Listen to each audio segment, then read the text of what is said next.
Sweet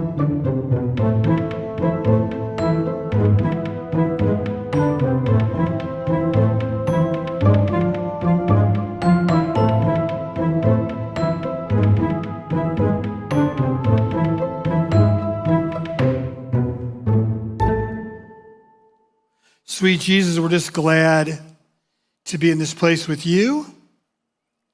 We're glad to be in your arms.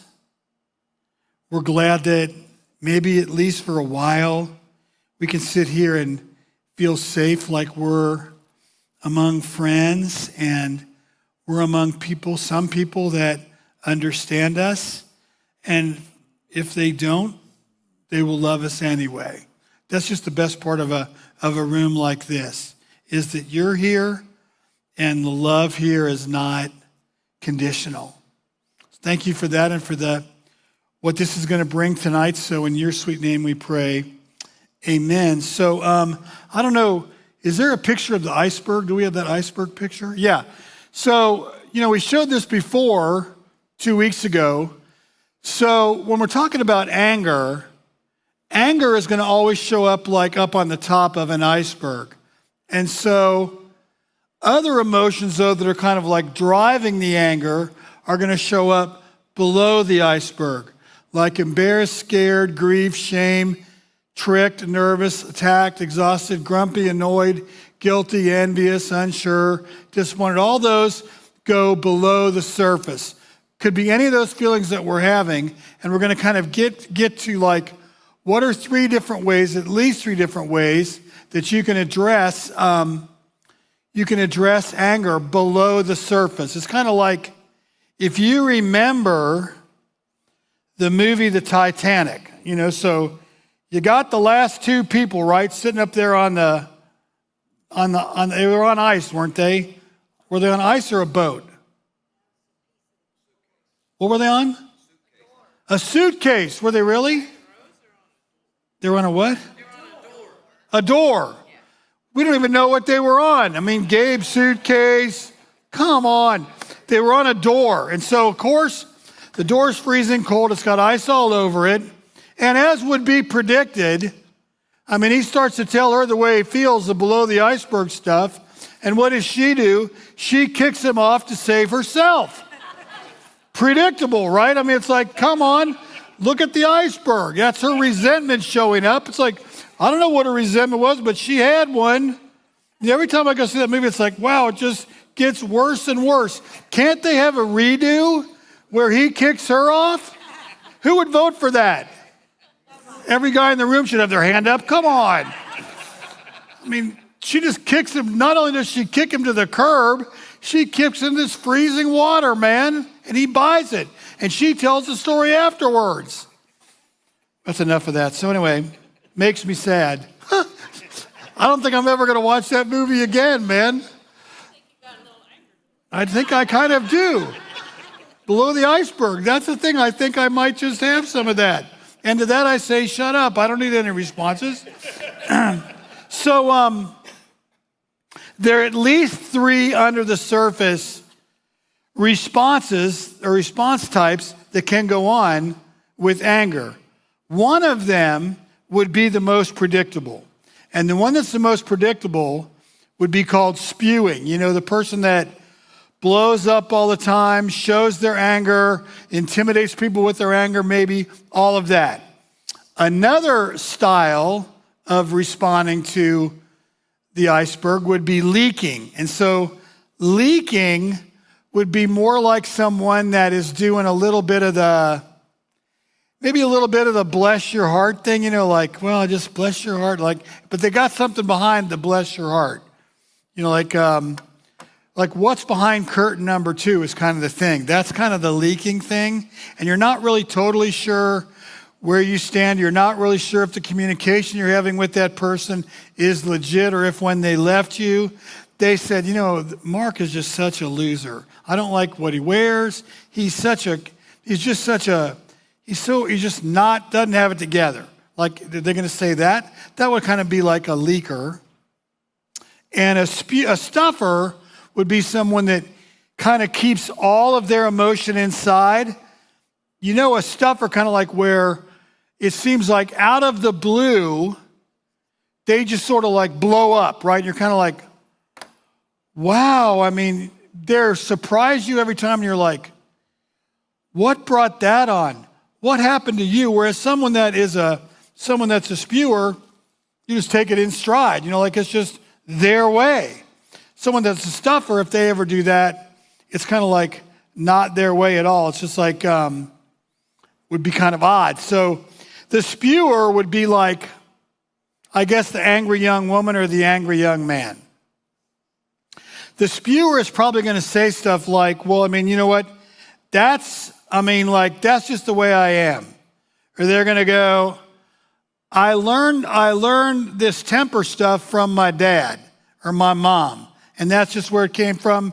And there's nothing I can do about it. But the reality of it is, if you look below the surface of the iceberg, spewing is really, in a lot of ways, a learned behavior. It might come from you believing you can defend yourself that way and like keep people away from you. It might come from feeling inadequate or like you can't quite measure up. It might come, believe it or not, and oftentimes does, come from feelings of being ashamed or even inauthentic. But it's definitely a learned behavior, and it's definitely true that change from spewing is possible. It really is possible.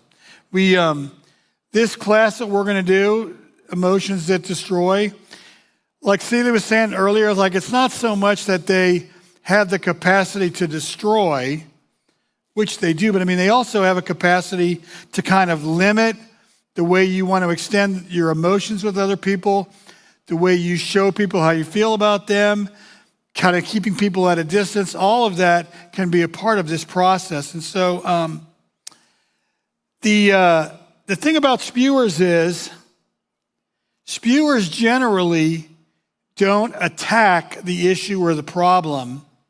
Instead of attacking the issue or the problem or the pain that is below the surface, they generally attack others.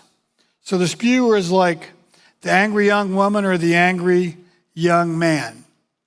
And so if that's kind of like your general way of handling anxiety or fear or mistrust or disappointment, there's definitely a lot of options or opportunities for growth. And so one of the ways to get to that growth and to get below the surface of the iceberg is to kind of ask yourself, take a breath, do a pause, take a pause, whatever a pause is going to be for you. Do a halt, hungry, angry, lonely, tired. One of those is likely going to fit anger for sure. And ask yourself, if you can, and if you're in the middle of feeling that way, might not be able to do it. But maybe afterwards, a half an hour later, whatever, maybe you could start by asking yourself, why was I feeling so upset? Why was I so mad 30 minutes ago? Why was I so mad yesterday? Why was I so mad an hour ago? What was it that was going on? And the fairness factor is a part of it. But see, the fairness factor, someone treating you unfairly, there's obviously more to it than that. And one of the ways you get to what that is, the below the surface stuff, is can you provide space, is the question, between what you would call the event trigger, whatever started that happening in you. If you can kind of like feel things building up, you can feel yourself developing a higher and a higher and a higher level of resentment, and it's only a matter of time before you're going to blow up on somebody, and maybe it's a car, maybe it's a car ride, maybe it's traffic, maybe it's feeling sick, maybe it's having too much to do, maybe it's being behind on a project or whatever. Could be a billion things. But the getting the question out there, why am I feeling this way, takes you to like the event trigger and then eventually the event response that you're seeing when you're so angry. And so if you can just get to that one question. So let's say you have a major explosion this weekend. And let's say you're basically used to that. And let's say that it's kind of worked for you because it's kind of kept people off of you, like kept people away from you and kind of kept people enough afraid of you that you can actually find a way to kind of like get what you want. You know, like that's a kind of a way that would be like a perceived win. The thing is, with every perceived win, you also kind of leave bodies in your wake. You know, there's also multiple perceived losses. So you lose family members that way. You lose friends that way. And that space between the event itself or the event trigger and the response is in those situations is like paper thin. It's just an instant reaction, an instant response, which looks instant, but again, probably below the surface, it's been building, it's been brewing. That resentment you have about her or him or it or that, you're not really sure fully why you have it, but you know you have it, and you know that's brewing. And you know with every word they use, pretty much every word they use, right? It just gets more and more on your nerves. You become more disconnected from stuff they're saying because the more you connect with it, the more angry you get, the less you're listening. All that's happening. One of the best ways would be this whole thing: hungry, angry, lonely, or tired. You got to stop. Got to ask yourself the question, what is happening below this iceberg? I know I'm feeling up on top of it. I'm pissed. I'm really pissed. I'm pissed at her. I'm pissed at him. I'm pissed at what they did. I'm pissed at what they said. It's like, okay. But then if we're in the halt spot, let's look deeper. What is it that is infuriating you? If you're going to get to that question, you can get to even deeper question is, what is hurting you? Because in almost every case, that kind of anger comes from some other hurt. Might take you a while to become aware of it. Might take you a good long while to become aware of it. Might take a therapist, might take several different ways to get at that. But eventually, if you or somebody else can begin to ask the right questions, what is actually happening? Why are you actually feeling this way? Tell me about what kind of brought this to this head. Tell me why do you feel defective? Again, do you feel ashamed? What is it that you feel right now that's kind of causing that to happen? And you're going to get to good questions like that with a therapist.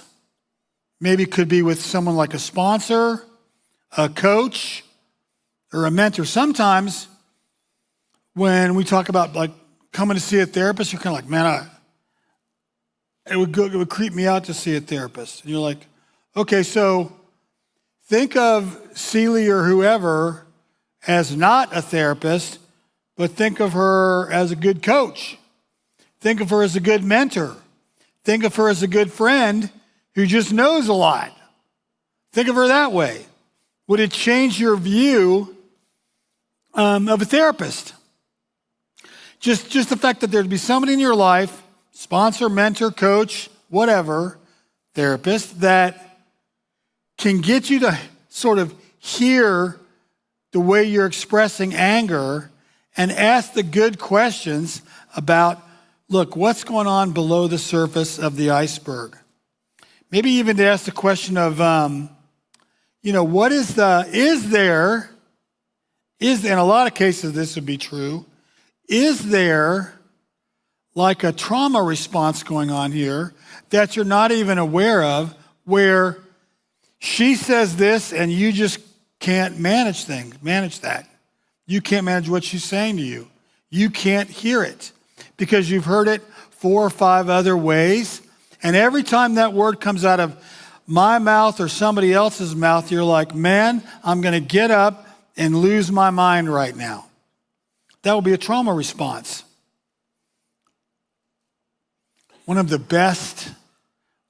best places to land below the iceberg to kind of get started with all of those emotions, which all those emotions below the iceberg happen for spewers, leakers, and everybody else too. And stuffers is this thing is like, can I accept things? Can I accept the way life is? Can I accept life on life's terms? Can I accept life the way it actually is occurring? That, I think, for me in my recovery, was one of the hardest things I had to kind of like learn was like, I wanted, in my case with my first wife, with Barb, like I wanted her to be free of her alcoholism in the worst way. I would sort of dream about it, envision like what it would be like and where we would go and how things would be different in our house and different with the kids and how much happier the kids would be and all that. And the thing is, the longer I went on with that, the more frustrated, the more anxious, and in a lot of ways, the more unhealthy I became, not only for my kids, but probably also somewhere along the way for my church, but also for me. When I finally began to like swallow some of those words one at a time, accepting things as they are, not as I would have them, the iceberg kind of flipped, like what was below the surface kind of became what was on top of the surface. And then I could kind of see that, and I could begin to understand what was going on emotionally. I could begin to accept how I was actually feeling. Not that I was reacting, but how I was actually feeling. And hard to do. Not like it could be something I accomplished in a couple of months. It was years. And that phrase, accepting things as they are, not as I would have them, comes out of the Serenity Prayer. And honestly,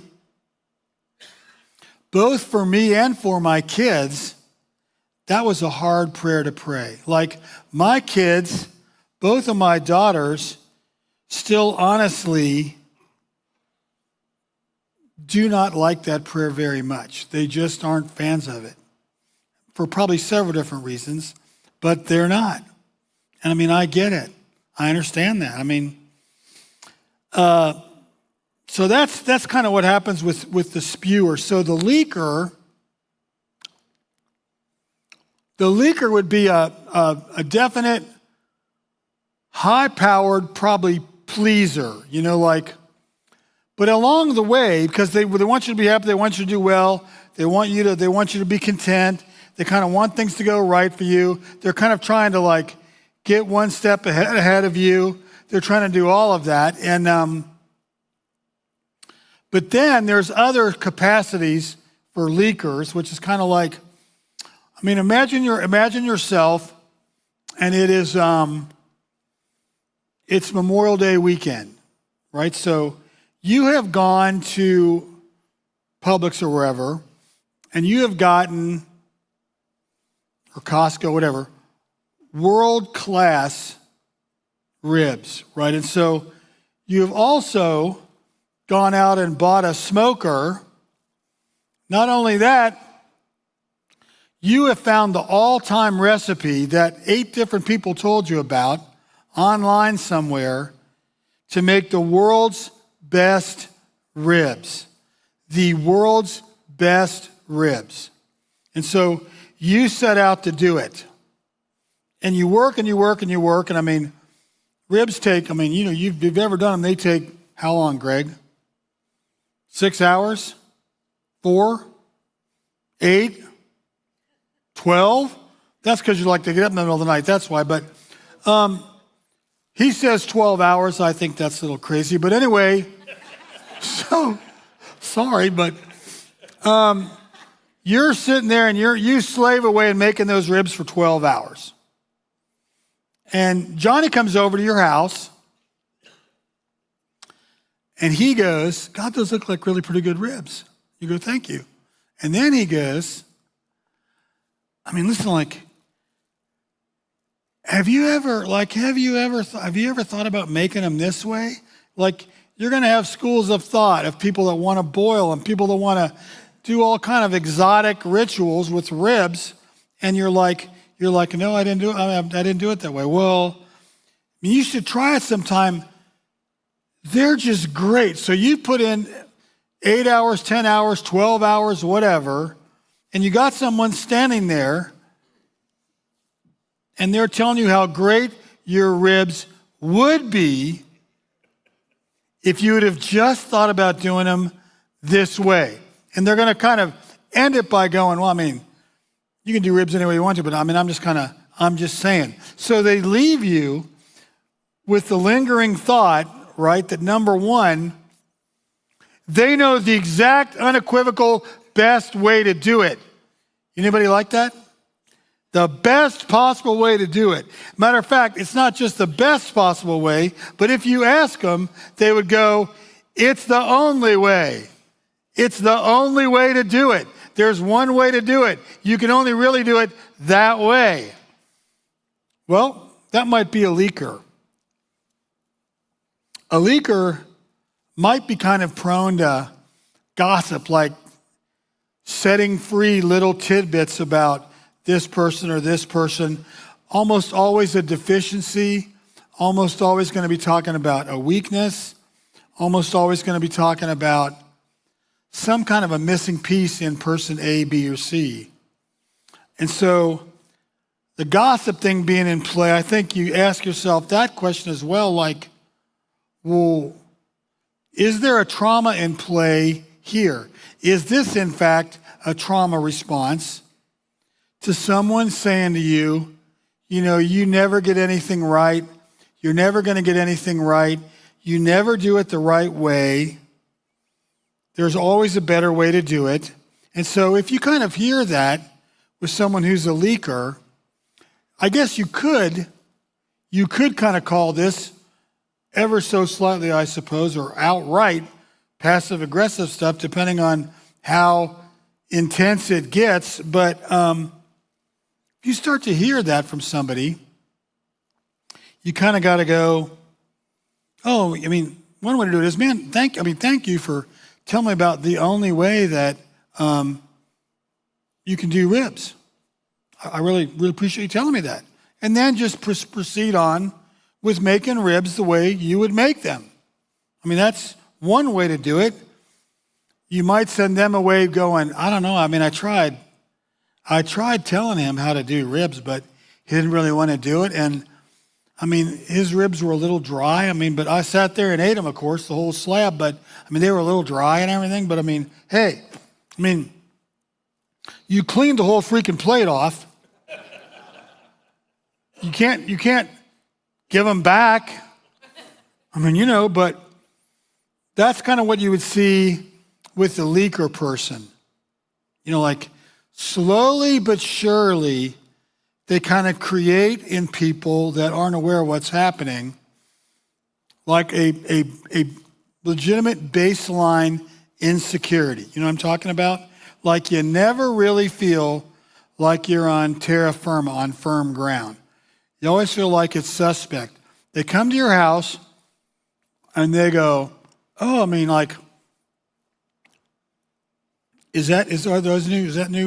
are those new trim pieces?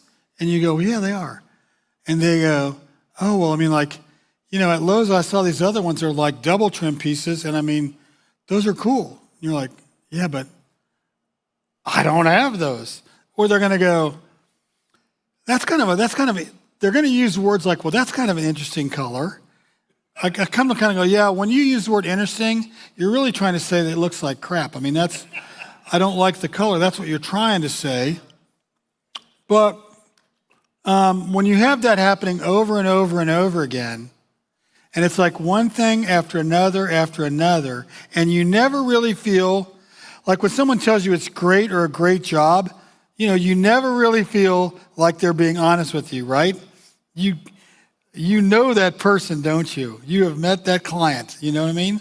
But they're never really going to be content. There's always a better way.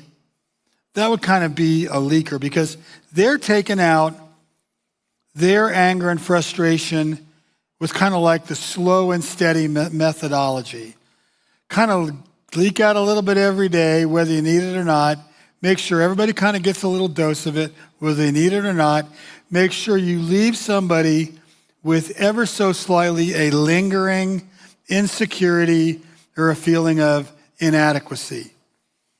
Again, the way to manage that with that person, you respond and you don't react. You use this famous quote from Vicki McDaniel. She goes, first time I ever heard it, I just couldn't believe it. I knew I was being scammed, but she goes, well, Mark, you might be right. I'm like, well, what does that mean? She goes, well, take the hint. You might also be wrong. And every time she says that, now we kid about it, that is a golden response, isn't it? You might be right. So we got the leaker and we got the spewer, and we're going to do the stuffer. So the stuffer is a person that's generally going to keep stuff down, keep it down. They might be suffering from anxiety. They might be having sleepless nights. All that could be happening. But in the end, the stuffer is the peacekeeper, the peacemaker, always trying to be like in the storyline of a family, like the great pretender. You know what I mean? The great pretender. They're always going to say the right thing, which the leaker can do that, but they're always going to say the right thing. They're always going to try to do the right thing. They're always going to be a really good servant of everybody else. And so the stuffer is almost afraid of anger or the idea of anger. They might have picked up an angry mom or an angry dad or grandmother or grandfather or whatever, or former spouse or whatever, somewhere along the way. And that's a trauma response to how they're feeling then. They might be, I guess, almost like afraid of anger. They might think that anger is bad or inappropriate at any level, at any way you would manage it. It's never appropriate. It's never okay. The question that comes out of this is like, how do you, if that is how you've been feeling or how you're going through life, how do you safely explore the emotions you're having as a stuffer? One thing you got to do, I think, is challenge the obligation that you feel about pleasing other people, even at your own expense. Challenge that. Number two, I think, can you learn to listen? Can you learn to listen to, and can you learn to love yourself? Like, there's a lot of work that's going to have to go on below that iceberg to be able to do that. You saw that whole list of emotions. A lot of those you're going to be wrestling with. Being unworthy, not feeling like you really deserve those kinds of feelings, not feeling like you can really say that out loud, not feeling comfortable asking for what you want. It's like my mom had I don't know where she got it, but a fascination with the vegetable. I guess it's a vegetable. Beets. Are beets a vegetable? I think they're awful. Like, I think God never should have made beets, and I think God never should have made liver. Ever. It's like liver is like cannibalization, man. Why do we eat people's organs? Why do we eat other animals' organs? What's the matter with us? It's sick and twisted. But anyway, I know some people just love liver and onions. But if you think that having that kind of an emotion is bad, that's kind of a good place to start. That I don't deserve to really talk about the way I feel. I don't really deserve to talk about something I prefer. I don't really deserve to talk about a choice that I'm going to make. Like, I always just got to accept whatever is coming my way. Well, eventually, that will catch up to you. So you challenge the obligation of pleasing. I think you accept the fact as a stuffer, it's going to be hard to do, that it's actually healthy to have emotions. It's actually healthy and even necessary to have emotions. And then listen to and love yourself. That's stuff I kind of wanted to get into tonight. Like I want to finish with a scripture. I think it speaks to every one of these places and the way we do emotions with the iceberg. It's Psalm 139, a couple verses. It says, "Search me, God, and know my heart. Test me, God, and know my anxious thoughts. See if there is any offensive way in me, and God, lead me in the way everlasting." In Jesus' sweet name, amen.